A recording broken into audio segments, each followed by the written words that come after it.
Hey, this is David Miller with the Miller Group of Keller Williams Realty, and I'm here to help you get real estate smart. All right, so I'm not standing on top of the mountain like I was last time, but I'm safely on land, so no worries. But I'm here to answer the number one question I'm getting, which is, David, how are these high interest rates going to affect the market? Is the real estate bubble gonna pop? Stay tuned and I'll share my thoughts with you.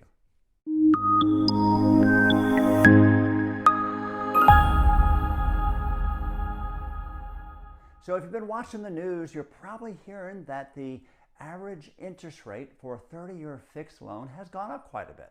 Matter of fact, just 6 months ago, it was around 3%. Now we're sitting at around 5%. So the question is that going to pop this real estate bubble that we're supposedly in? My quick answer is no. However, I like to use analogies. Have you ever had a balloon without popping it and you blew it up and then you grabbed it where the air comes out and you let the air comes out slowly and it's like, YouTube it, you see what I'm talking about. That is what I'm expecting to happen to the market. It's not going to come crashing down, it's going to be doing that. Let me tell you why. So first of all, the media within the next 30, 60 days is going to start putting a lot of time and effort on talking about the real estate market and how the sales have dropped from what they were before. Now listen, they're going to be correct because we were crazy here and anything from crazy is going to drop. But it's not going to implode like it did during the Great Recession. Trust me, I was here when that happened. However, that will start to get in buyers and sellers' minds, okay? One of two ways. Number one, you have buyers that are always wanting to buy, but they're just sort of sitting on the fence, and they need somebody to push them off the fence. So with interest rates going up, it's going to initially have a lot of buyers in the marketplace that are wanting to get that property before the rates go up any higher, which I do expect them to go up higher. Now, over time, will it affect the number of buyers in the marketplace? Absolutely. It's mostly going to affect the first-time home buyers, okay? These are the millennials that were just on the cusp to being able to purchase a house, but with both prices going up and interest rates going up, the affordability is just becoming too high. So we will lose some buyers on the lower end because of that.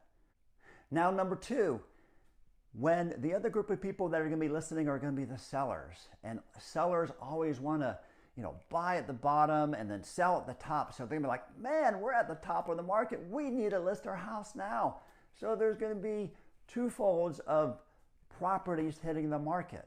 One is going to be sellers that want to buy at the peak, and then the other one is going to be less demand, so that means there's not as much competition out there from a buyer perspective.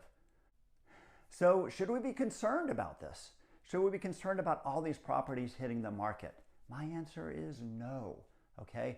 Remember, the one thing that you can tell if it's a buyer or seller's market is how many months of inventory we have. Whenever it's below 6 months of inventory, it's considered a seller's market.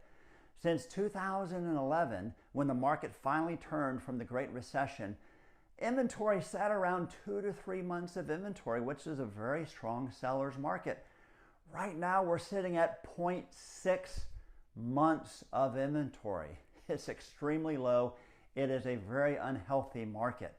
The rate of appreciation compared to last year to this year is at 26%. That is not sustainable. So I welcome the additional listings and sellers to the market to really help out where our market needs to be. Now, the only thing that's going to go down from my perspective is going to be the rate of appreciation. So rather than appreciating 26% through the end of the year, I'm expecting that to drop about probably down to 10 to 15%. Okay, that is going to be a lot better than 24%. That's going to be a healthier market. So I do not expect the market to pop. I expect it to and slowly, hopefully get back into a better market than what we're in right now. I hope you are now. Real estate smart.